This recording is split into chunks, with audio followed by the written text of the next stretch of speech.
Ang hangin sa labas ng St. Jude's Medical Center ay malamig. Hindi na siya sanay sa ganito. 6 na taon na ang nakalipas mula nang huli siyang tumapak sa isang malaking ospital sa Maynila. 6 na taon din niyang tinakasan ang mga multo ng nakaraan. Napatingin siya sa 4 na batang nagmamadali sa harapan niya, hinahabol ang isa't isa habang tumatawa. Sina Sofia, Isabel, Cassandra at Daniela. Ang kanyang mga Angelita. Ang buhay niya. Sila ang dahilan kung bakit siya bumalik. Mama, look, sigaw ni Cassandra, itinuturo ang isang malaking kotse na kakapasok lang sa driveway. Napangiti siya. Okay, sige, girls. Malapit na ang taxi natin. Pero habang sinasagot niya ang mga anak, may isang bagay na nagpatahimik sa kanya. Isang lalaki ang bumaba mula sa kotse. Nakasuot ng puting lab coat, may seryosong mukha, at pamilyar ang kanyang bawat galaw. Pamilyar ang paraan ng paghawak niya sa kanyang briefcase, ang paraan ng pag-ayos niya sa kanyang balikat. Para siyang nakakita ng multo. Ang multo ng nakaraan na inakala niyang nilibing na niya ng malalim. Siya si Gabriel. Si Gabriel Santiago. 6 na taon. 6 na taon na ang lumipas pero wala siyang pinagbago. Mas gwapo pa nga siya, mas seryoso. Mayroong isang otoridad sa kanyang tindig na dati ay wala. Ang dating lalaking nakasama niya sa mga pangarap ay naging isang estranghero na ngayon. Naramdaman ni Ara ang biglang pag-init ng kanyang mga mata. Isang butil ng luha ang pumatak sa kanyang kamay. Ang takot na nararamdaman niya ay sumama sa lungkot at pangungulila. Ito ang mismong kinakatakutan niya. Ang oras na maghaharap sila ulit. Hindi siya pwedeng makita ni Gabriel. Hindi pwedeng mangyari ito. Girls, bilisan niyo, sabi niya, tinawag ang mga anak. Nagmamadali silang lumapit sa kanya, hinawakan ang kanyang mga kamay. Pero, Mama, tingnan mo. Ang ganda ng kotse, sabi ni Sofia, habang itinuturo ang direksyon ni Gabriel. Binaling ni Ara ang tingin niya, pero huli na ang lahat. Tumingin sa direksyon niya si Gabriel. Nagtama ang kanilang mga mata. Sa unang sandali, walang emosyon ang nakita niya sa mga mata nito, puro pagtataka. Pero biglang, ang pagtataka ay napalitan ng isang malamig na pagkilala. Ang tingin niya ay tumutok sa kanyang mukha, pagkatapos ay bumaba sa mga batang nakakapit sa kanya. Halika na, girls, bulong ni Ara, pilit na hinihila ang mga anak palayo. Pero parang nakadikit ang kanyang mga paa sa sahig. Nararamdaman niya ang malamig na tingin ni Gabriel sa kanyang likuran, ang tingin na nagsasabi na alam niya kung sino siya. Pagdating niya sa bahay, huminga siya ng malalim. Iyon na iyon. Ang bangungot niya ay totoo. Ang dating nobyo niya ay nasa parehong ospital na pinagtatrabahuhan niya. Ang lihim na 6 na taon niyang itinago ay nasa panganib na. Kinabukasan, pumasok si Ara sa trabaho na may mabigat na puso. Ang pakiramdam niya ay parang may nakatutok na espada sa kanyang leg. Alam niyang darating ang araw na ito. Hindi niya lang inasahang ganito kabilis. Ara, good morning, masayang bati ng kaibigan niyang si Nurse Beth. Narinig mo ba? Dumating na ang bagong head ng neurosurgery. Grabe, ang gwapo daw. Hindi makasagot si Ara. Hindi niya alam kung paano siya mag-react. Halika na, magsisimula na ang meeting. Baka malate ka pa sa first day mo sa bagong ward, dagdag ni Beth. Sumunod siya, ang kanyang mga kamay ay pawis na pawis. Pumasok sila sa conference room at nakita ni Ara na marami ng tao. Sa gitna ng lahat, nakatayo ang isang lalaki. Nakaharap sa kanila pero nakatalikod. Everyone, I would like to introduce our new head of neurosurgery, sabi ng chief of staff. Dahan-dahang humarap ang lalaki. Walang iba kundi si Gabriel. Gabriel Santiago, sabi niya, ang boses niya ay seryoso at malalim. Parang isang musika na pinasakit ang puso ni Ara. Nagpalitan ng tingin si Ara at Gabriel. Ang mata niya ay parang walang emosyon, parang hindi sila nagkita sa loob ng 6 na taon. Pero sa loob-loob ni Ara, alam niyang hindi totoo iyon. Alam niyang nakita siya ni Gabriel. At masakit na makita niya itong parang isang estranghero.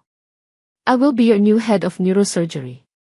The rules are strict, and the expectations are high, sabi niya, ang kanyang tingin ay tumuon sa bawat isa.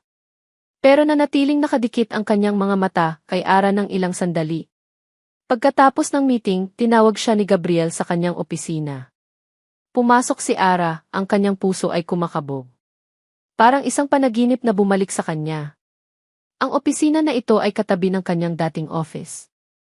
Mayroong isang pamilyar na amoy sa loob. Close the door, Nurse Dizon, sabi niya, ang boses niya ay malamig. May kailangan tayong pag-usapan. Kinagat ni Ara ang kanyang labi. Sir, I don't think we have anything to talk about. I'm just here to work. Tumayo si Gabriel at lumapit sa kanya. Ang kanyang mga mata ay nanatiling malamig. Talaga? Wala. Kinuha niya ang kanyang briefcase, binuksan ito, at kinuha ang isang lumang litrato. Ito ay isang litrato nila noong masaya pa sila, noong magkasama pa sila. Isang litrato kung saan nakangiti si Ara, at nakatingin sa kanya si Gabriel na puno ng pag-ibig. Para sa akin, marami, sabi ni Gabriel, ang kanyang boses ay naging malungkot. 6 na taon na ang nakalipas. Nagkasakit ka ba talaga? Bumaba ang tingin ni Ara sa litrato. Sir, I don't know what you're talking about. Ngumiti si Gabriel, pero hindi umabot ang ngiti sa kanyang mga mata. Don't pretend, Ara. I know it's you. Ibinigay niya ang litrato sa kanya. Tell me, Nurse Dizon. What does this mean to you? Hindi niya maalis sa isip ang mukha ni Ara. At ang mukha ng 4 na bata. Paulit-ulit na naglaro sa isip niya ang huling 6 na taon. Ang sakit na naramdaman niya noong umalis si Ara, ang galit na nagpalalim sa kanya. Nag-aral siya ng masigasig, nagtrabaho siya ng walang humpay, lahat ay para makalimutan ang nakaraan. Para patunayan sa mundo, lalo na sa kanyang sarili, na kaya niyang mabuhay nang wala si Ara. Pero sa loob ng 6 na taon, may isang bagay na hindi nawala. Ang pag-ibig niya sa kanya. At sa isang iglap, bumalik ang lahat. Umuwi si Gabriel, pero hindi siya makatulog. Binuksan niya ang kanyang laptop. Hindi niya alam kung bakit, pero kailangan niyang malaman. Kailangan niyang malaman kung ano ang nangyari kay Ara. Arabella Dizon, sabi niya sa kanyang sarili, habang tinatype niya ang pangalan nito sa search engine. Lumabas ang ilang mga lumang litrato, mga litrato nila na magkasama, noong nasa medical school pa sila. Noong masaya pa sila. Pero ngayon, ang mukha ni Ara ay puno ng sakit at takot. Ang mga mata niya ay hindi na ang mga matang puno ng pangarap na minahal niya. Hinanap niya ang pangalan ng 4 na bata. Walang lumabas. Tanging ang profile ni Ara ang nakita niya. Isang nurse sa isang malaking ospital. Isang single mother. Hindi.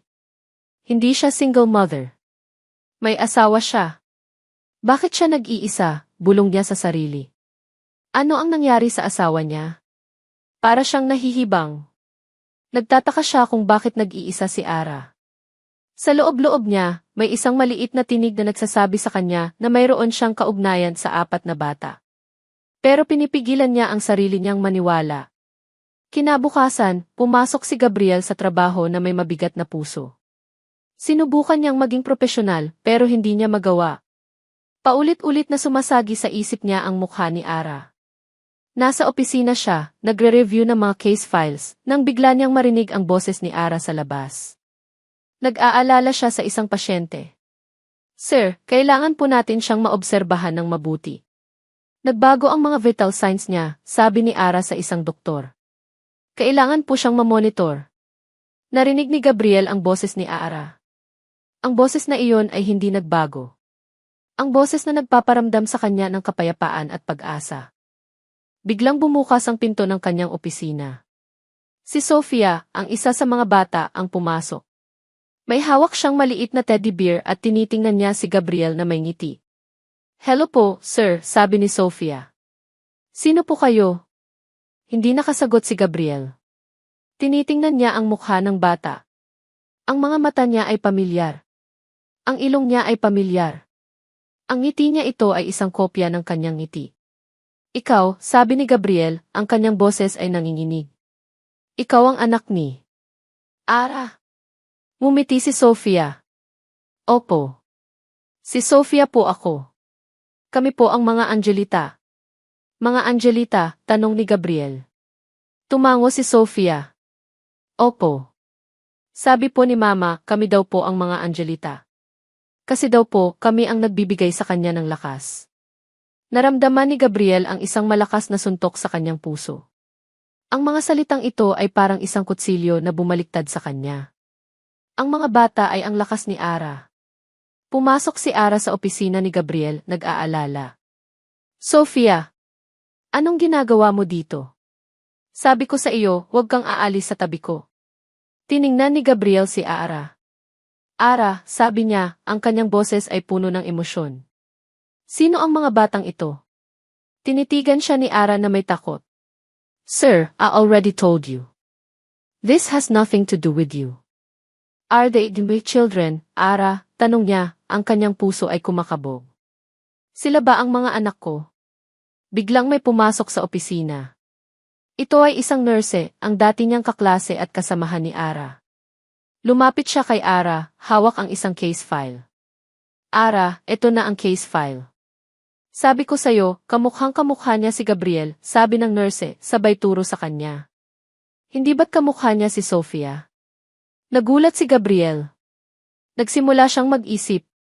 Hindi lang si Sofia ang may mukhang pamilyar. Lahat sila. Sila ay mga litrato ng kanyang sarili. Ano ang ibig mong sabihin? Tanong niya sa nurse. Sir, sabi ng nurse. Hindi mo ba alam? Si Ara, siya ang pinakamatapang na nanay sa buong mundo. Siya ang nag-isa na nag-alaga sa 4 na kambal niya. Hindi niya alam kung ano ang sasabihin. 4 na kambal. 4 na bata. Mga anak niya. Naramdaman niya ang isang matinding sakit sa kanyang puso. Ito ang katotohanan. Ang katotohanan na hindi niya alam, ang katotohanan na inakala niyang nilibing na niya. Ara, sabi niya. Huwag kang magsinungaling sa akin. Sabihin mo ang totoo. Sila ba ang mga anak ko? Huminga ng malalim si Ara. Wala kang karapatan, Gabriel. Wala kang karapatan na malaman. Umiling si Gabriel. Wala akong karapatan? Ako ang ama nila. Hindi, sabi ni Ara, ang kanyang boses ay puno ng sakit. Hindi ka ama nila. Wala kang alam sa lahat ng pinagdaanan ko. Wala kang karapatan na magpakita ngayon at kunin sila sa akin. Naramdaman ni Gabriel ang isang malakas na sakit. Napakasakit na marinig ang mga salitang iyon mula kay Ara. Ara, I need to know, sabi niya. Tell me the truth. Tumitig sa kanya si Ara. Wala ka nang dapat malaman, Gabriel. Ang kailangan mo lang malaman, masaya na kami. Sumuko si Gabriel. Alam niyang wala siyang karapatan. Wala siyang karapatan na malaman. Kinabukasan, pumasok si Ara sa opisina ni Gabriel. Hawak niya ang isang piraso ng papel. Sir, kailangan ko pong makipag-usap sa inyo, sabi niya.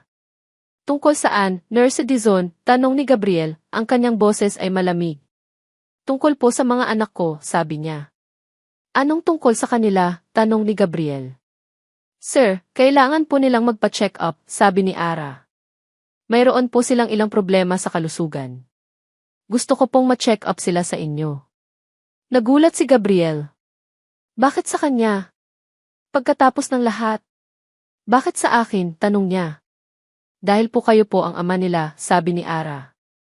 Ang mga mata ni Ara ay hindi nakapikit magdamag.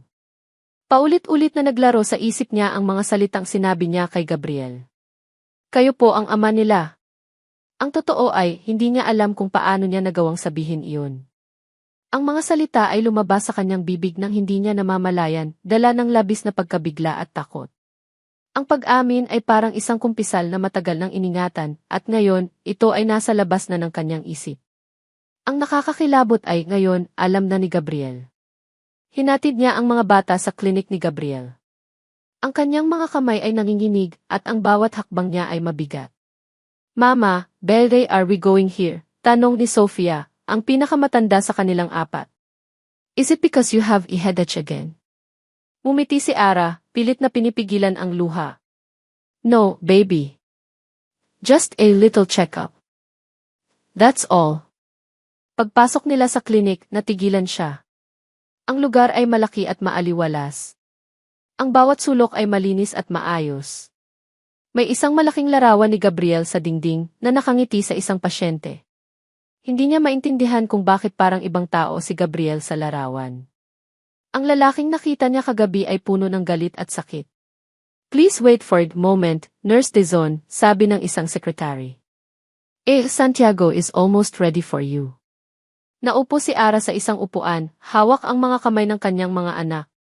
Naglalaro sila sa isa't isa, hindi alam kung ano ang nangyayari. Nagpapasalamat siya sa Diyos na hindi sila nakakaalam. Pagkatapos ng ilang minuto, tinawag sila. Pumasok sila sa isang malaking kwarto. Si Gabriel ay nasa loob, nakatayo sa tabi ng isang maliit na kama. Nakasuot siya ng puting lab coat at ang kanyang mukha ay seryoso. Pero nang makita niya ang mga bata, biglang nag-iba ang kanyang mukha.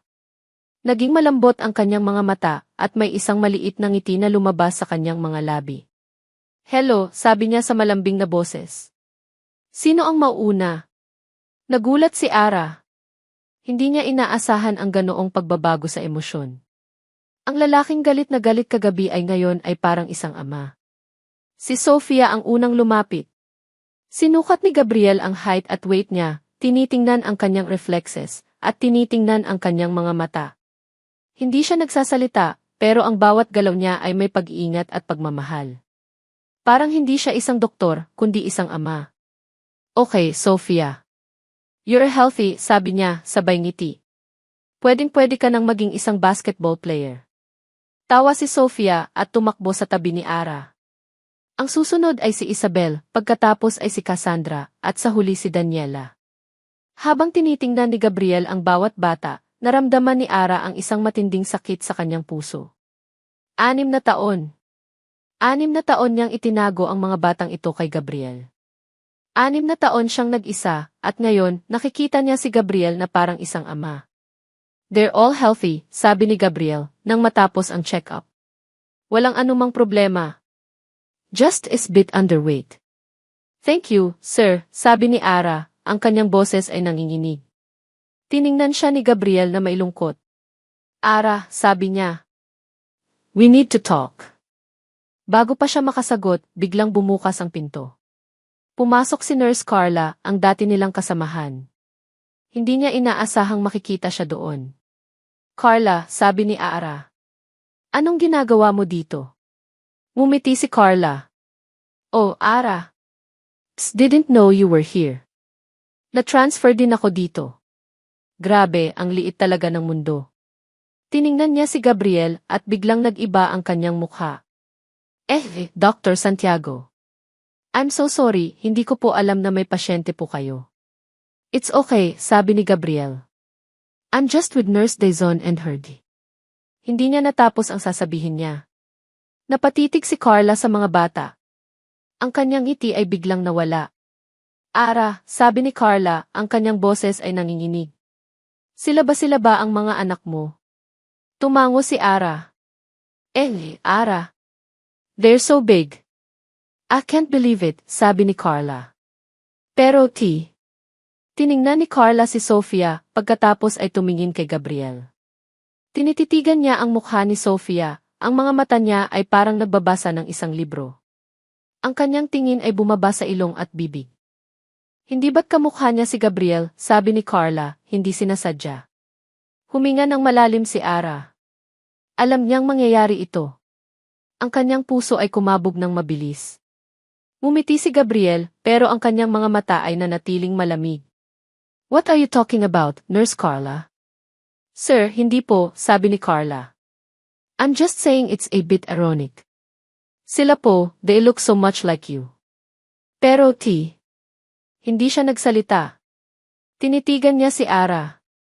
Carla, can you please get the files, sabi ni Ara, sinusubukang palitan ang usapan. Pero huli na ang lahat. Alam ni Gabriel ang totoo. Ara, sabi ni Gabriel. I need you to tell me everything. Now. Biglang may kumatok sa pinto. Pumasok ang isang sekretarya na may mukhang gulat. Sir, your mother is here. Doña Elena Santiago is waiting for you in the lobby. Nagulat si Ara at Gabriel. Bakit siya nandito? Okay, I'll be there in a moment, sabi ni Gabriel. Pero bago pa siya makasagot, may isang boses na dumating sa pinto. Isang matandang babae ang pumasok. Nakasuot ng isang mamahaling damit. Ang kanyang mukha ay seryoso, at ang kanyang mga mata ay nagpapakita ng isang matinding galit. Si Doña Elena Santiago. Tiningnan niya si Ara. Tiningnan niya ang mga bata. Ang kanyang mga mata ay naging masikip. Ang anak ko, hindi na magpapaikot-ikot sa kasinungalingan, sabi niya. Nandilim ang paningin ni Gabriel. Ang presensya ng kanyang ina, si Doña Elena Santiago, ay parang isang bagyong biglang dumating at nagdulot ng malaking pinsala. Nakita niya ang takot sa mukha ni Ara at sa mga bata. Ang mga salita ng kanyang ina ay parang isang bombang sumabog, at alam niya na ang kasalukuyan ay hindi na magiging kapareho ng nakaraan. Ina, sabi ni Gabriel, ang boses niya ay malamig at puno ng galit. Anong ginagawa ninyo dito? Hindi sumagot si Doña Elena. Tinitigan niya si Ara at ang mga bata. Ang kanyang mga mata ay nanatiling malamig at puno ng pagmamataas. Gabriel, sabi niya, ang kanyang boses ay may otoridad. Hindi ko inaasahan na makikita ko ang mga ito sa inyong opisina. Hindi ko inaasahan na makikita ko ang babaeng ito na niloko ka noon. Ina, umalis na kayo, sabi ni Gabriel, ang kanyang boses ay nanginginig. Please, umalis na kayo. Hindi ako aalis, Gabriel, sabi ni Doña Elena. Dapat mong malaman ang totoo. Ang babaeng ito, ang babaeng nagsinungaling sa iyo, ay hindi karapat-dapat sa iyo. Nang marinig iyon, naramdaman ni Gabriel ang isang matinding sakit sa kanyang puso. Ito ang unang pagkakataon na may nakarinig sa mga salitang sinabi ng kanyang ina sa loob ng 6 na taon. Ano ang alam ninyo, ina? Tanong niya. Ano ang alam ninyo na hindi ko alam? Tumingin si Doña Elena sa mga bata. Ang kanyang mga mata ay nanatiling malamig. Gabriel, tingnan mo ang mga ito. Hindi sila sa iyo. Hindi sila ang pamilya na nararapat sa iyo. Nang marinig iyon, hindi na nakapagpigil si Gabriel. Ina, umalis na kayo, sigaw niya. Hindi ko na kayo kailangan dito. Lumabas si Doña Elena, nag-iwan ng isang malaking bakas ng galit at sakit. Naramdaman ni Gabriel ang isang malaking sakit sa kanyang puso. Nagsimula siyang mag-isip. Ano ang ibig sabihin ng mga salita ng kanyang ina? Ano ang alam niya na hindi niya alam? Pagkatapos ng ilang minuto, lumabas si Gabriel sa kanyang opisina. Si Ara at ang mga bata ay nasa lobby. Niyakap ni Ara ang kanyang mga anak at ang mga bata ay umiiyak. Naramdaman niya ang sakit sa kanyang puso. Ara, sabi ni Gabriel. I'm so sorry. Wala kang dapat ipag-sorry, sir, sabi ni Ara, ang kanyang boses ay puno ng sakit. Ito ang buhay ko. Hindi ka dapat nandito. Hindi na niya alam kung ano ang gagawin. Ang kanyang puso ay puno ng galit at sakit. Umalis siya, nag-iwan kay Ara at sa mga bata. Kinabukasan, pumasok si Gabriel sa trabaho na may mabigat na puso. Ang pakiramdam niya ay parang may nakakulong sa kanyang puso. Nagsimula siyang mag-isip. Ano ang ibig sabihin ng mga salita ng kanyang ina? Ano ang alam niya na hindi niya alam? Naisip niya ang kanyang matalik na kaibigan, si Yuki Alex Mendez. Si Alex ay ang kasamahan ni Ara sa ospital noong nasa med school pa sila. Baka may alam si Alex. Tinawagan niya si Alex. Alex, kailangan natin magkita, sabi niya. Ngayon na. Nagkita sila sa isang coffee shop. Nagulat si Alex sa itsura ni Gabriel. Ang kanyang mukha ay puno ng sakit at galit. Anong nangyayari, Gebe? Tanong ni Alex. Hindi na kita nakita sa loob ng 6 na taon. Ano ang nangyayari sa iyo? Ara, sabi ni Gabriel. Si Ara. Bumalik siya. Kasama niya ang mga anak niya. What? Sabi ni Alex nagulat. Paano? Hindi ko alam, sabi ni Gabriel. Pero ang mga bata, Alex parang sila ang mga anak ko.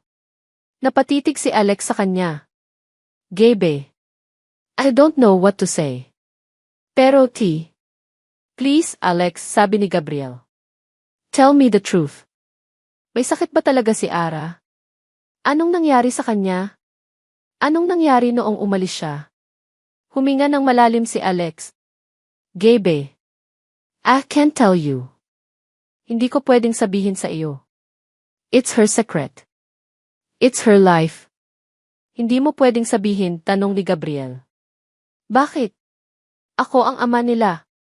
Hindi, sabi ni Alex. Hindi mo sila ama. Hindi ka nandoon noong kailangan nila ng ama. Wala kang karapatan. Naramdaman ni Gabriel ang isang malakas na suntok sa kanyang puso. Ang mga salitang ito ay masakit. Hindi ko alam kung ano ang nangyayari sa iyo, Gabi, sabi ni Alex. Pero ang alam ko, masaya si Ara. At ang mga bata, masaya sila sa kanya. Huwag mo na silang guluhin. Pagkatapos ng usapan nila, umalis si Gabriel. Ang kanyang puso ay puno ng galit at sakit. Bumalik siya sa kanyang opisina. Sinubukan niyang magtrabaho, pero hindi niya magawa. Paulit-ulit na naglalaro sa isip niya ang mga salita ni Alex. Hindi mo sila ama. Ang mga salitang ito ay masakit. Hindi siya pwedeng maging ama nila. Bakit? Biglang may pumasok sa kanyang isip. Ang mga salita ng kanyang ina. Ang babaeng ito, ang babaeng nagsinungaling sa iyo, ay hindi karapat-dapat sa iyo. Ano ang ibig sabihin ninyo, ina? Tanong niya sa sarili. Ano ang alam ninyo na hindi ko alam? Biglang may kumatok sa pinto. Isang messenger ang pumasok. Hawak niya ang isang maliit na sobre. Sir, may pinabibigay po ang inyong ina. Kinuha ni Gabriel ang sobre. Binuksan niya ito. Sa loob, mayroong isang litrato. Isang litrato ni Ara na nasa ospital, noong 6 na taon na ang nakalipas. Ang mukha niya ay puno ng sakit at takot. At sa tabi niya may isang ultrasound. Ang ultrasound ng 4 na bata. Si Gabriel ay nagulat. Nagsimula siyang mag-isip. Ano ang nangyari? Bakit hindi niya alam ang tungkol sa mga ito? Ara, bulong niya sa kanyang sarili. Ano ang ginawa mo? Hindi niya alam kung paano niya nagawang manatiling kalmado pagkatapos ng nangyari. Ang presensya ni Doña Elena sa klinik, ang mga salita niya, ang galit niya, lahat ng iyon ay nagpapakita sa kanya na ang nakaraan ay hindi pa natatapos. Ang takot na nararamdaman niya ay hindi lang para sa kanyang sarili, kundi para sa mga bata. Mama, who was that? Tanong ni Cassandra. She's so scary. Niyakap ni Ara ang kanyang mga anak. Huwag kayong mag-alala, baby, sabi niya, pilit nang umingiti. Okay lang. Wala siyang magagawa sa atin. Pero sa loob-loob niya, alam niyang hindi totoo iyon. Alam niya na may magagawa si Doña Elena. Ang babaeng iyon ay hindi magpapatigil hanggat hindi niya nakukuha ang gusto niya. Umuwi si Ara na may mabigat na puso. Ang pakiramdam niya ay parang may nakatutok na espada sa kanyang leg. Ang kanyang lihim ay nasa panganib na. Kinabukasan, pumasok si Ara sa trabaho na may masamang pakiramdam. Hindi niya mapigilan ang kanyang sarili na mag-isip. Ano ang gagawin ni Doña Elena? Ano ang sasabihin niya kay Gabriel? Hindi nagtagal, nakita niya si Gabriel sa hallway. Ang kanyang mukha ay seryoso at ang kanyang mga mata ay puno ng galit. Ang galit na ito ay hindi para sa kanya. Ito ay para sa kanyang ina. Pero alam ni Ara na sa huli, siya ang magbabayad. Hindi niya inisip na makita niya si Gabriel. Hindi niya inisip na mag-usap sila. Pero pagdating niya sa kanyang opisina, may isang mensahe sa kanyang desk. Please see me in the office, Nurse Dizon. Kinagat ni Ara ang kanyang labi. Alam niya na ito na iyon. Ang oras ng pagtutuos. Pumasok siya sa opisina ni Gabriel, ang kanyang puso ay kumakabog. Nakaupo si Gabriel sa kanyang desk, nakatitig sa isang larawan. Ang larawan ng kanilang dalawa, noong masaya pa sila. Close the door, Ara, sabi ni Gabriel, ang boses niya ay malamig at puno ng emosyon. We need to talk. Sinunod ni Ara ang utos niya. Umupo siya sa upuan sa harap ng desk niya. Alam ko na ang totoo, Ara, sabi ni Gabriel. Alam ko na kung bakit mo ako iniwan. Alam ko na kung sino ang ama ng mga anak mo. Naramdaman ni Ara ang isang matinding sakit sa kanyang puso. Ano ang ibig mong sabihin, Gabriel? Tanong niya. Sino ang nagsabi sa iyo? Leave thy mother, sabi ni Gabriel. Sabi niya, ikaw ang nagsinungaling sa akin. Sabi niya, ikaw ang nag-iwan sa akin. Pero hindi niya natapos ang kanyang sasabihin. Bigla siyang tumayo at lumapit kay Ara. Ara, sabi niya, ang kanyang mga mata ay puno ng luha. Sila ba ang mga anak ko? Sila ba ang mga anak natin? Tumango si Ara. Gabriel. Sila ang mga anak natin. Niyakap ni Gabriel si Ara. Bakit mo ako iniwan, Ara? Bakit mo ako niloko? Tanong niya, ang boses niya ay nanginginig. Bakit hindi mo sinabi sa akin? Naramdaman ni Ara ang kanyang puso na kumabog ng mabilis. Hindi niya alam kung ano ang sasabihin. Hindi niya alam kung paano niya sasabihin ang totoo. Gabriel, sabi niya. Hindi ako ang nagsinungaling. Ako ang biktima. Biktima, tanong ni Gabriel. Ano ang ibig mong sabihin? Nagsimulang umiyak si Ara. Si Doña Elena, sabi niya. Siya ang nagsabi sa akin na umalis ako. Sabi niya, hindi ako karapat-dapat sa iyo. Sabi niya, ang mga bata ay magiging hadlang sa iyong karir. Nagulat si Gabriel. Hindi. Hindi ko inaasahan na gagawin ito ng ina ko. Pero ginawa niya, Gabriel, sabi ni Ara. Binigyan niya ako ng pera. Sabi niya, kung hindi ako aalis, sasabihin niya sa lahat na ikaw ang ama. At masisira ang karir mo. Niyakap ni Gabriel si Ara. Huwag kang mag-alala, Ara, sabi niya. Alam ko na ang totoo. At hindi ko nahahayaan na gawin ito ng ina ko. Hindi, Gabriel, sabi ni Ara. Huli na ang lahat. Wala ka nang magagawa. Hindi, sabi ni Gabriel. Hindi pa huli ang lahat. Patawarin mo ako, Ara. Patawarin mo ako sa lahat ng nangyari. Patawarin mo ako sa mga kasinungalingan. Niyakap ni Ara si Gabriel. Naramdaman niya ang init ng kanyang katawan. Ang kanyang puso ay kumabog ng mabilis. Mahal kita, Ara, sabi ni Gabriel. Mahal na mahal kita. Mahal din kita, Gabriel, sabi ni Ara. Mahal na mahal kita. Ang mga salita ni Ara. Ang mga salitang matagal nang nakakulong sa kanyang isip. Si Doña Elena. Siya ang nagsabi sa akin na umalis ako. Paulit-ulit na naglaro sa isip ni Gabriel ang mga salitang iyon habang nagmamaneho siya. Ang kanyang puso ay kumakabog, hindi dahil sa pag-ibig, kundi dahil sa galit. Galit sa kanyang ina. Galit sa kanyang sarili. Galit sa mundo. Hindi niya inisip na ang kanyang ina ay may kaugnayan sa lahat ng ito. Ang ina niya na nag-alaga sa kanya, ang ina niya na nagturo sa kanya kung paano maging matagumpay. Ang ina niya na inakala niyang mahal siya. Huminga ng malalim si Gabriel. Ang kanyang mga kamay ay nanginginig. Hindi niya alam kung ano ang gagawin. Hindi niya alam kung ano ang sasabihin. Pero alam niya na kailangan niyang umuwi. Kailangan niyang harapin ang kanyang ina. Pagdating niya sa kanilang bahay, pumasok siya sa sala. Nakaupo si Doña Elena sa isang malaking upuan, nagbabasa ng isang libro. Ang kanyang mukha ay kalmado, parang walang nangyari. Gabriel, sabi ni Doña Elena, ngumiti. Kumusta ang araw mo? Hindi ka pumasok sa tanghalian. Hindi sumagot si Gabriel. Tinitigan niya ang kanyang ina. Ang kanyang mga mata ay puno ng galit. Ina, sabi niya, ang kanyang boses ay malamig at puno ng puot. May kailangan tayong pag-usapan. Nawala ang ngiti sa mukha ni Doña Elena. Tungkol saan, Gabriel, tanong niya. Tungkol kay Ara, sabi ni Gabriel. At sa mga anak ko. Naging seryoso ang mukha ni Doña Elena. Gabriel, I told you. Huwag mo na siyang isipin. Hindi siya ang babaeng nararapat sa iyo. Ang mga bata, hindi sila ang pamilya na nararapat sa iyo. Ina, don't play dumb, sabi ni Gabriel, ang kanyang boses ay nanginginig. Alam ko na ang totoo. Alam ko na kung bakit mo ako niloko. Alam ko na kung bakit mo siya inalis sa buhay ko. Tumayo si Doña Elena. Hindi ko alam ang sinasabi mo, Gabriel, sabi niya. Huwag mong sisihin ang ina mo sa mga problema mo. Hindi ako nagsisisi sa mga problema ko, ina, sabi ni Gabriel. Nagsisisi ako sa mga problema na ginawa mo. Niyakap ni Gabriel ang kanyang sarili. Ang kanyang puso ay kumakabog. Si Ara siya ang nagsabi sa akin.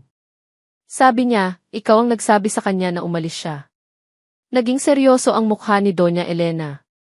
Ang kanyang mga mata ay naging masikip. Gabriel, sabi niya, ang kanyang boses ay puno ng galit. Ako ang nagsabi sa kanya na umalis siya. Dahil hindi siya karapat-dapat sa iyo. Dahil ang mga anak niya, ang mga anak ninyo sila ang magiging hadlang sa iyong karir. Nagulat si Gabriel. Hindi niya inisip na ang kanyang ina ay magsasabi ng ganoong bagay. Ina, anong ibig sabihin mo? Tanong niya. Gabriel, listen to me, sabi ni Doña Elena. Ikaw ang susunod na isihi ng kumpanya natin. Ikaw ang susunod na head ng ospital. Hindi ka pwedeng magkaroon ng mga anak na walang ama. Walang ama? Tanong ni Gabriel. Ako ang ama nila.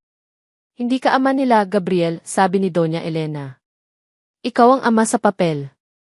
Pero ang ama ay nandoon sa buong buhay ng mga anak niya. Ikaw, wala ka sa buhay nila. Wala ka sa buhay ni Ara. Wala ka sa buhay ng mga bata. Naramdaman ni Gabriel ang isang matinding sakit sa kanyang puso. Ang mga salitang ito ay parang isang kutsilyo na tumusok sa kanyang puso.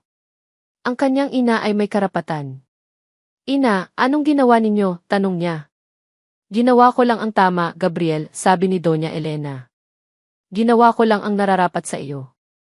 Ang babaeng iyon, hindi siya karapat-dapat sa iyo. Ang mga bata, hindi sila karapat-dapat sa iyo. Sila ang magiging hadlang sa iyong karir. Sa iyong buhay. Ina, wag ninyong sabihin iyan, sigaw ni Gabriel. Sila ang pamilya ko. Sila ang mga anak ko. Sila ang buhay ko. Hindi, Gabriel, sabi ni Doña Elena. Hindi sila ang buhay mo. Ang buhay mo ay sa akin. Ang buhay mo ay sa kumpanya natin.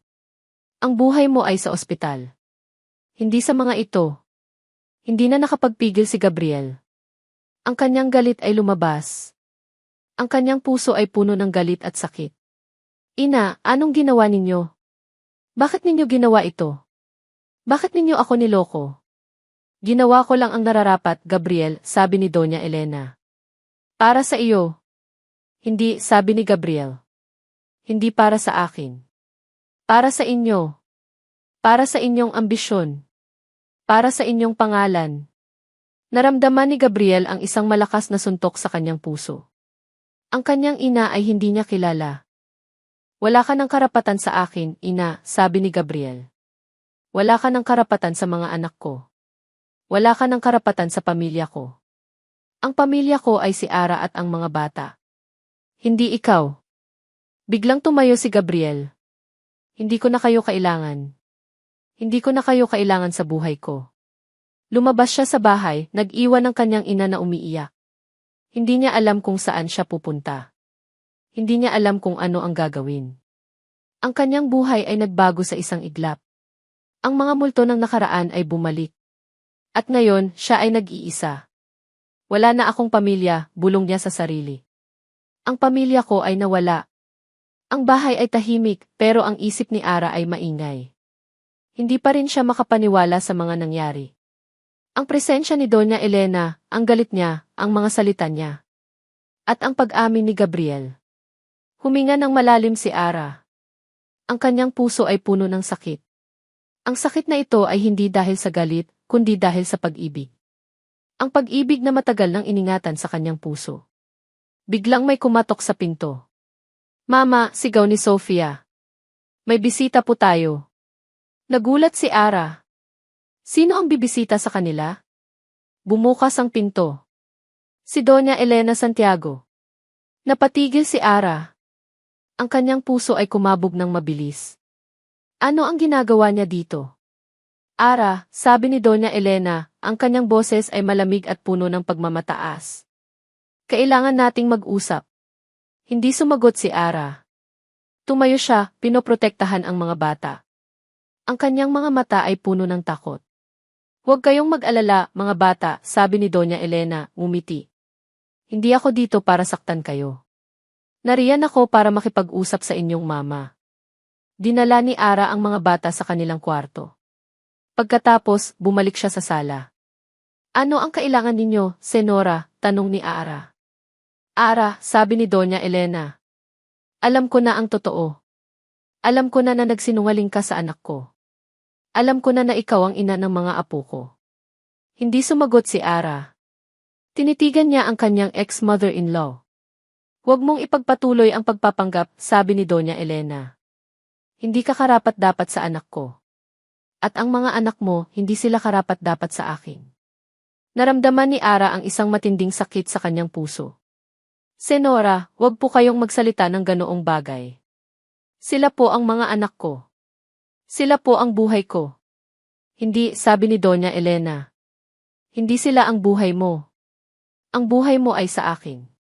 Kung hindi ka aalis sa buhay ni Gabriel, sisiguraduhin ko na mawawala ang mga anak mo sa iyo. Nagulat si Ara. Senora, anong ibig ninyong sabihin? Alam mo ang ibig kong sabihin, Ara, sabi ni Doña Elena. Bibigyan kita ng pera.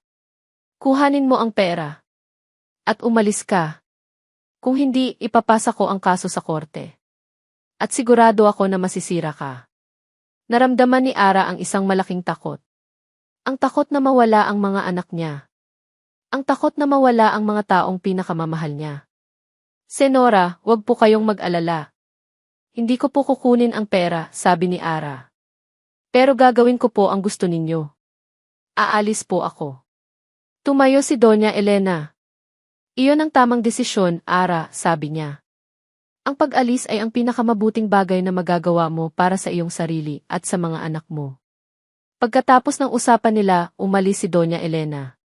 Nag-iwan ng isang malaking bakas ng sakit at takot. Ang mga salita niya ay parang isang kutsilyo na tumusok sa puso ni Ara. Kinabukasan, pumasok si Ara sa ospital. Nag-sign siya ng kanyang resignation. Nagulat ang mga kasamahan niya. Ara, what are you doing? Tanong ni Beth. Bakit ka nagre-resign? Ang ganda ng trabaho mo dito. Beth, I'm sorry, sabi ni Ara. Kailangan ko lang gawin ito. Para sa mga anak ko. Pagkatapos ng usapan nila, pumasok si Ara sa opisina ni Gabriel. Nakita niya siya sa kanyang desk, nakatitig sa isang larawan. Ang larawan ng kanilang dalawa, noong masaya pa sila. Sir, sabi ni Ara, ang kanyang boses ay nanginginig. Kailangan ko pong makipag-usap sa inyo. Tumingin si Gabriel sa kanya. Ara, sabi niya, ang kanyang mga mata ay puno ng sakit. Sir, I'm sorry, sabi ni Ara. Nagre-resign po ako. Nagulat si Gabriel. Bakit? Ano ang nangyayari? Huwag po kayong mag-alala, sir, sabi ni Ara. Kailangan ko lang gawin ito. Para sa mga anak ko. Ara, huwag kang magsinungaling sa akin, sabi ni Gabriel. Tell me the truth.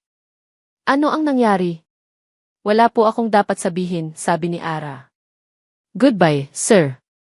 Umalis si Ara, nag-iwan ng isang sobre sa desk ni Gabriel. Ang sobre ay may isang sulat. Pagkatapos ng ilang minuto, binuksan ni Gabriel ang sobre. Binasa niya ang sulat. Goodbye, Gabriel, sabi ni Ara sa sulat. Ito ang huling pag-ibig ko para sa iyo. Ang pag-alis. Hindi niya alam kung paano niya nagawang manatiling kalmado. Ang sulat ni Ara. Ang mga salitang ito ay parang isang kutsilyo na tumusok sa kanyang puso. Paalam, Gebe. Ito ang huling pag-ibig ko para sa iyo. Ang pag-alis. Paulit-ulit na naglaro sa isip niya ang mga salitang iyon habang nagmamaneho siya. Ang kanyang puso ay kumakabog, hindi dahil sa galit, kundi dahil sa sakit.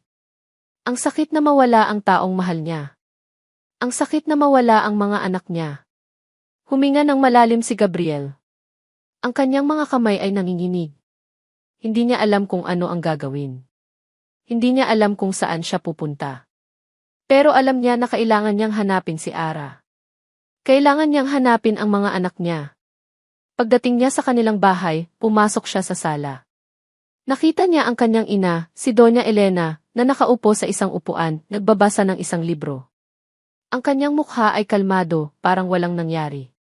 Ina, sabi ni Gabriel, ang kanyang boses ay malamig at puno ng puot. Ano ang ginawa ninyo kay Ara? Tumingin si Doña Elena sa kanya. Gabriel, sabi niya, umiti. Hindi ko alam ang sinasabi mo. Ina, don't play dumb, sabi ni Gabriel. Alam ko na ang ginawa ninyo. Alam ko na nagsinungaling kayo sa kanya. Alam ko na nagsabi kayo sa kanya na umalis siya. Nawala ang ngiti sa mukha ni Doña Elena. Gabriel, I told you. Huwag mong sisihin ang ina mo sa mga problema mo. Hindi ako nagsisisi sa mga problema ko, ina, sabi ni Gabriel. Nagsisisi ako sa mga problema na ginawa ninyo. Nagulat si Gabriel. Nagsimula siyang mag-isip. Hindi niya inisip na ang kanyang ina ay magsasabi ng ganoong bagay. Ina, anong ibig sabihin mo? Tanong niya. Ginawa ko lang ang tama, Gabriel, sabi ni Doña Elena. Ginawa ko lang ang nararapat sa iyo. Ang babaeng iyon, hindi siya karapat-dapat sa iyo. Ang mga bata, hindi sila karapat-dapat sa iyo. Sila ang magiging hadlang sa iyong karir. Sa iyong buhay. Hindi na nakapagpigil si Gabriel. Ang kanyang galit ay lumabas. Ang kanyang puso ay puno ng galit at sakit. Ina, anong ginawa ninyo? Bakit ninyo ginawa ito? Bakit ninyo ako niloko? Ginawa ko lang ang nararapat, Gabriel, sabi ni Doña Elena. Para sa iyo. Hindi, sabi ni Gabriel. Hindi para sa akin. Para sa inyo. Para sa inyong ambisyon. Para sa inyong pangalan. Niyakap ni Gabriel ang kanyang sarili. Ang kanyang puso ay kumabog. Si Ara siya ang nagsabi sa akin. Sabi niya, ikaw ang nagsabi sa kanya na umalis siya. Ina, wag ninyong sabihin iyan, sigaw ni Gabriel. Sila ang pamilya ko. Sila ang mga anak ko. Sila ang buhay ko. Hindi, Gabriel, sabi ni Doña Elena. Hindi sila ang buhay mo. Ang buhay mo ay sa akin. Ang buhay mo ay sa kumpanya natin. Ang buhay mo ay sa ospital. Hindi sa mga ito. Hindi na nakapagpigil si Gabriel. Ang kanyang galit ay lumabas. Ang kanyang puso ay puno ng galit at sakit. Ina, anong ginawa ninyo? Bakit ninyo ginawa ito? Bakit ninyo ako niloko? Ginawa ko lang ang nararapat, Gabriel, sabi ni Doña Elena. Para sa iyo. Hindi, sabi ni Gabriel. Hindi para sa akin. Para sa inyo. Para sa inyong ambisyon. Para sa inyong pangalan. Naramdaman ni Gabriel ang isang malakas na suntok sa kanyang puso. Ang kanyang ina ay hindi niya kilala. Wala ka ng karapatan sa akin, ina, sabi ni Gabriel. Wala ka ng karapatan sa mga anak ko. Wala ka ng karapatan sa pamilya ko. Ang pamilya ko ay si Ara at ang mga bata. Hindi ikaw. Biglang tumayo si Gabriel. Hindi ko na kayo kailangan. Hindi ko na kayo kailangan sa buhay ko. Umalis siya sa bahay, nag-iwan ng kanyang ina na umiiyak. Hindi niya alam kung saan siya pupunta. Hindi niya alam kung ano ang gagawin. Ang kanyang buhay ay nagbago sa isang iglap. Ang mga multo ng nakaraan ay bumalik. At ngayon, siya ay nag-iisa. Wala na akong pamilya, bulong niya sa sarili. Ang pamilya ko ay nawala. Isang linggo na ang lumipas mula nang huli niyang nakita si Ara. Ang bawat araw ay parang isang walang katapusang bangungot. Ang kanyang trabaho ay nagdurusa. Ang kanyang buhay ay nagdurusa. Ang kanyang puso ay nagdurusa. Paulit-ulit na naglaro sa isip niya ang mga salita ni Ara. Ang mga salitang matagal nang nakakulong sa kanyang isip. Goodbye, Gabriel. Ito ang huling pag-ibig ko para sa iyo. Ang pag-alis. Huminga ng malalim si Gabriel. Ang kanyang mga kamay ay nanginginig. Hindi niya alam kung ano ang gagawin. Hindi niya alam kung saan siya pupunta. Pero alam niya na kailangan niyang hanapin si Ara. Kailangan niyang hanapin ang mga anak niya. Nagpunta siya sa dating apartment ni Ara. Ang pinto ay nakasarado. Ang mga bintana ay nakasarado. Ang lahat ay tahimik. Parang walang nakatira doon. Excuse me, sir, sabi ng isang matandang babae, ang kanyang kapitbahay. Are you looking for Nurse Ara? Tumango si Gabriel. Opo. Siya po ang hinahanap ko. Umalis na po siya, sabi ng matandang babae. Umalis po siya, kasama ang mga anak niya. Saan po siya nagpunta? Tanong ni Gabriel. Hindi ko po alam, sabi ng matandang babae. Pero may pinabibigay po siya sa inyo. Sabi niya, kung sakaling bumalik kayo, ibigay ko po ito sa inyo. Kinuha ni Gabriel ang isang sobre mula sa matandang babae. Binuksan niya ito. Sa loob, mayroong isang sulat. Binasa ni Gabriel ang sulat. Ang kanyang mga mata ay puno ng luha. Gabriel, sabi ni Ara sa sulat. Kung nababasa mo ito, ibig sabihin, huli na ang lahat. Alam ko na ang ginawa ng iyong ina. Alam ko na nagsinungaling siya sa akin. At alam ko na nagsinungaling siya sa iyo. Mahal kita, Gabriel, sabi niya sa sulat. Mahal na mahal kita. Kaya ginawa ko ito. Para sa iyo. Para sa iyong career. Para sa iyong buhay. Huwag kang mag-alala, Gabriel, sabi niya sa sulat. Ang mga anak natin, masaya sila. Masaya sila sa akin. At masaya sila sa buhay namin. Huwag mo na kaming hanapin. Mas mabuti na ang ganito. Naramdaman ni Gabriel ang isang matinding sakit sa kanyang puso. Ang mga salitang ito ay parang isang kutsilyo na tumusok sa kanyang puso. Hindi, Ara, bulong niya sa kanyang sarili. Hindi ako aalis. Hindi ko kayo hahayaan. Nagsimulang magtanong si Gabriel. Nagtanong siya sa lahat ng tao na kilala niya. Nagtanong siya sa mga kasamahan niya sa ospital. Nagtanong siya sa mga kaibigan niya. Pero walang nakakaalam kung saan nagpunta si Ara. Hanggang sa isang araw, nakita niya si Iki Alex Mendez, ang matalik na kaibigan ni Ara. Alex, sabi ni Gabriel. Alam ko na ang totoo. Si Ara siya ang nagsabi sa akin.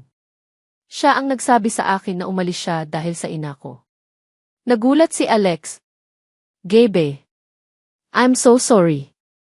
Hindi ko alam kung ano ang sasabihin sa iyo. Hindi mo kailangang mag-sorry, Alex, sabi ni Gabriel. Kailangan ko lang malaman. Kailangan ko lang malaman kung saan siya nagpunta. Hindi ko alam, Gabe, sabi ni Alex. Hindi niya sinabi sa akin. Pero, hindi niya natapos ang kanyang sasabihin. Biglang may tumawag sa kanya. Ang tawag ay mula sa isang nurse sa isang maliit na klinik sa isang probinsya. Dosi, may isang pasyente po dito, sabi ng nurse. Kailangan po ng tulong. Si Nurse Ara po. Siya po ang nagtatrabaho dito. Nagulat si Gabriel. Alex, saan iyan? Tanong niya. Gabe.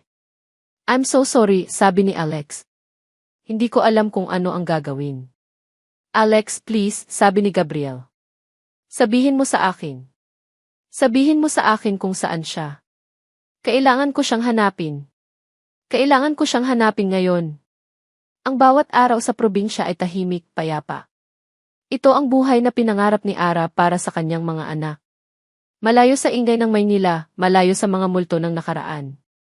Sa maliit na klinik na pinagtatrabahuhan niya, ang bawat pasyente ay parang pamilya.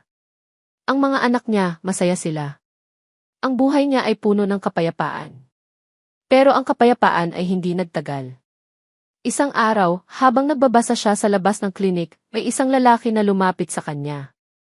Nakatayo siya sa tabi ng isang kotse, nakasuot ng isang puting t-shirt at isang itim na pantalon. Ang kanyang mukha ay seryoso, pero ang kanyang mga mata ay puno ng emosyon. Si Gabriel. Nagulat si Ara. Gabriel, sabi niya, ang kanyang boses ay nanginginig. Anong ginagawa mo dito? Hindi sumagot si Gabriel. Tinitigan niya si Ara. Ang kanyang mga mata ay puno ng luha. Huwag kang mag-alala, Ara, sabi niya. Alam ko na ang totoo. Alam ko na nagsinungaling ako sa iyo. Alam ko na nagsinungaling ako sa sarili ko. Naramdaman ni Ara ang isang matinding sakit sa kanyang puso. Gabriel, umalis ka na. Huli na ang lahat. Hindi, Ara, sabi ni Gabriel.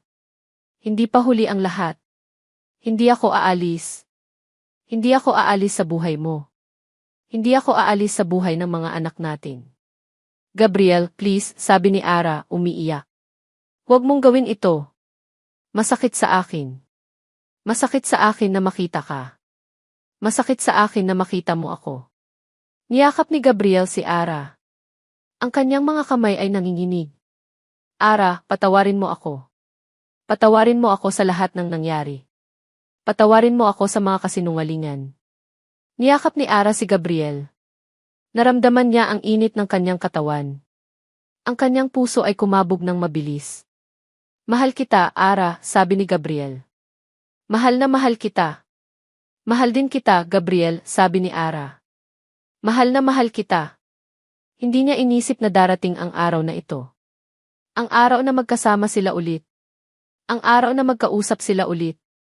Ang araw na magkaisa sila ulit. Biglang may tumawag sa kanila.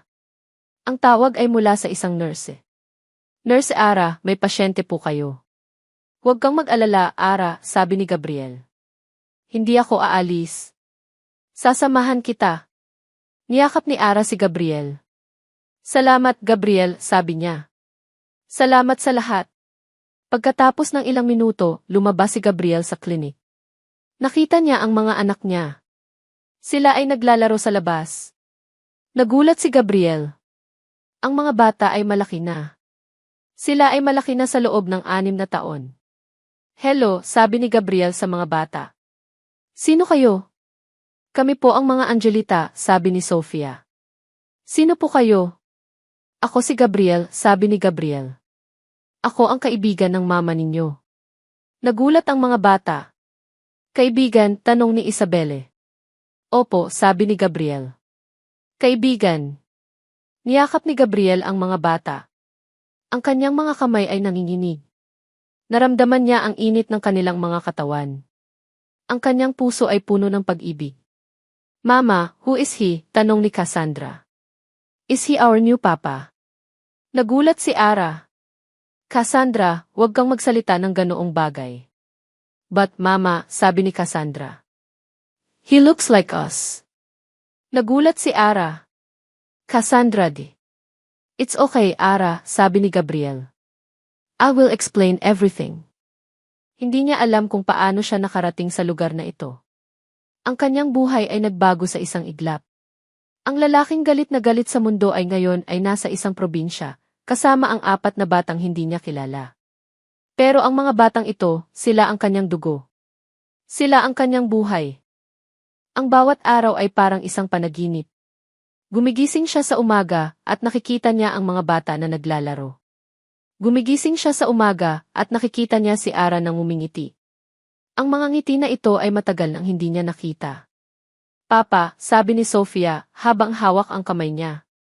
Can you tell us a story? Nagulat si Gabriel. Papa, tanong niya. Tumango si Sofia. Opo. Sabi ni Mama, ikaw daw po ang papa namin. Niyakap ni Gabriel si Sofia. Ang kanyang puso ay puno ng pag-ibig. Baby. Ako ang papa mo. Ako ang papa ninyong lahat. Nagsimula siyang magkwento. Nagkwento siya tungkol sa mga hayop sa gubat, tungkol sa mga bituin sa langit, tungkol sa pag-ibig. Ang mga bata ay nakikinig sa kanya na may ngiti sa kanilang mga labi. Napanood ni Ara si Gabriel. Ang kanyang puso ay puno ng pag-ibig. Ang lalaking ito ay nagbago. Ang lalaking ito ay hindi na ang lalaking umalis sa kanya. Ang lalaking ito ay ang lalaking minahal niya. Gabriel, sabi ni Ara nang matapos ang kwento. Salamat. Wala kang dapat ipagsorry, Ara, sabi ni Gabriel. Ako ang dapat magpasalamat. Sa iyo. Sa mga anak natin. Niyakap ni Gabriel si Ara. Patawarin mo ako, Ara. Patawarin mo ako sa lahat ng nangyari. Matagal na kitang pinatawad, Gabriel, sabi ni Ara. Matagal na. Niyakap ni Gabriel si Ara. Ara, sabi niya, ang kanyang boses ay nanginginig. Will you marry me? Nagulat si Ara. Gabriel ti. Huwag kang mag-alala, Ara, sabi ni Gabriel. Hinding-hindi na kita iiwan. Hinding-hindi na kita hahayaan. Hinding-hindi na kita hahayaan na mag-isa. Niyakap ni Ara si Gabriel. Gabriel. Yes. I will marry you. Niyakap nila ang isa't isa, ang kanilang mga puso ay puno ng pag-ibig.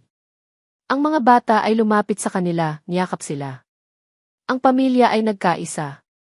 Mama, Papa, sabi ni Sofia. Are you getting married? Yes, baby, sabi ni Ara, ngumiti. We are getting married. Yeah, sabi ng mga bata, masaya. We have a Papa. We have a family. Nagulat si Ara at Gabriel. Ang kanilang mga puso ay puno ng pag-ibig. Ang pamilya ay nagkaisa. Pagkatapos ng ilang minuto, may kumatok sa pinto. Isang matandang babae ang nakatayo sa labas. Nakasuot siya ng isang mamahaling damit. Ang kanyang mukha ay seryoso, pero ang kanyang mga mata ay puno ng emosyon. Si Doña Elena Santiago. Nagulat si Ara at Gabriel. Ina, sabi ni Gabriel. Anong ginagawa ninyo dito? Gabriel, sabi ni Doña Elena. Kailangan nating mag-usap. At sa pagkakataong ito, hindi ako aalis hanggat hindi natin nalulutas ito. Ang hangin ay malamig, pero ang puso ni Ara ay puno ng init. Ang init ng pag-ibig, ng pamilya, ng pagpapatawad. Ang kanyang pamilya ay nasa isang lugar, kasama ang lalaking minahal niya. Ang lalaking nagbago. Ang lalaking nagbalik sa kanya. Ina, sabi ni Gabriel, ang boses niya ay seryoso. Anong ginagawa ninyo dito? Hindi sumagot si Doña Elena. Tinitigan niya si Ara at ang mga bata. Ang kanyang mga mata ay puno ng emosyon. Ang emosyon na matagal nang iningatan sa kanyang puso. Gabriel, sabi ni Doña Elena. I'm so sorry. I'm so sorry for everything. Nagulat si Gabriel at Ara. Hindi nila inasahan na magsasabi ang kanyang ina ng ganoong bagay. Ina, anong ibig mong sabihin? Tanong ni Gabriel. Gabriel, I was wrong, sabi ni Doña Elena, umiiyak. I was wrong to lead to you. I was wrong to lead to Ara. I was wrong to lead to myself. Niyakap ni Ara si Doña Elena. Senora, wag po kayong mag-alala. Matagal na po kitang pinatawad. Niyakap ni Doña Elena si Ara. Salamat, Ara. Salamat sa lahat. Salamat sa pagpapatawad. Niyakap ni Gabriel ang kanyang ina. Ina, I'm so sorry. I'm so sorry for everything. Huwag kang mag-alala, Gabriel, sabi ni Doña Elena. Ito ang tamang desisyon. Ang pagpapatawad ay ang pinakamabuting bagay na magagawa natin. Pagkatapos ng ilang minuto, lumabas si Doña Elena. Nag-iwan ng isang malaking bakas ng pag-ibig at pagpapatawad. Niyakap ni Gabriel si Ara. Ara, sabi niya. Salamat sa lahat. Salamat sa pagpapatawad. Salamat din sa iyo, Gabriel, sabi ni Ara. Salamat sa pagmamahal. Niyakap ni Gabriel si Ara. Ang kanyang puso ay puno ng pag-ibig. Ang kanyang buhay ay puno ng pag-ibig. Ang kanyang pamilya ay puno ng pag-ibig. Mama, Papa, sabi ni Sofia. Are you guys getting married? Ngumiti si Ara at Gabriel. Yes, baby, sabi ni Ara. We are getting married. Yeh, sabi ng mga bata, masaya. We have a Papa. We have a family. Nagulat si Ara at Gabriel. Ang kanilang mga puso ay puno ng pag-ibig. Ang pamilya ay nagkaisa. Ang bawat araw ay parang isang panaginip. Gumigising sila sa umaga at nakikita nila ang mga bata na naglalaro. Gumigising sila sa umaga at nakikita nila ang isa't isa. Ang kanilang buhay ay puno ng pag-ibig. Ang kwento ni Ara at Gabriel ay isang kwento ng pag-ibig, ng pagpapatawad, ng pag-asa. Ang kwento ng dalawang tao na nagmahal sa isa't isa at nagkaisa sa huli. Mahal na mahal kita, Gabriel, sabi ni Ara. Mahal na mahal din kita, Ara, sabi ni Gabriel. At dito nagtatapos ang kwento ni na Arabella Dizon at E.A. Gabriel Santiago. Salamat, mahal naming tagapakinig. Salamat sa paglalaan ninyo ng oras upang samahan kami sa bawat kabanata ng kanilang paglalakbay.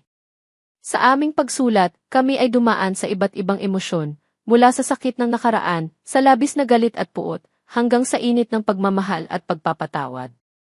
Ating natunghayan ang kapangyarihan ng isang inang handang magsakripisyo, at ang tibay ng isang ama na handang lumaban para sa kanyang pamilya. At sa huli, ating natagpuan na ang tunay na pag-ibig ay hindi natatapos sa isang kasinungalingan, bagkus, ito ay nagsisimula sa pagpapatawad. Naway ang kwentong ito ay mag-iwan ng isang aral sa inyong puso. Na ang pagpapatawad ay hindi para sa iba, kundi para sa ating sarili. Na ang pag-ibig ay hindi lang isang emosyon, kundi isang desisyon. Isang desisyon na manatili kahit anong hirap at sakit. Muli, salamat sa inyong pagmamahal at suporta. Kung mayroon kayong mga katanungan o nais na ibahagi ang inyong mga damdamin, huwag po kayong mag-atubiling mag-iwan ng komento. Hanggang sa muli, hindi binasa ang sulat ko.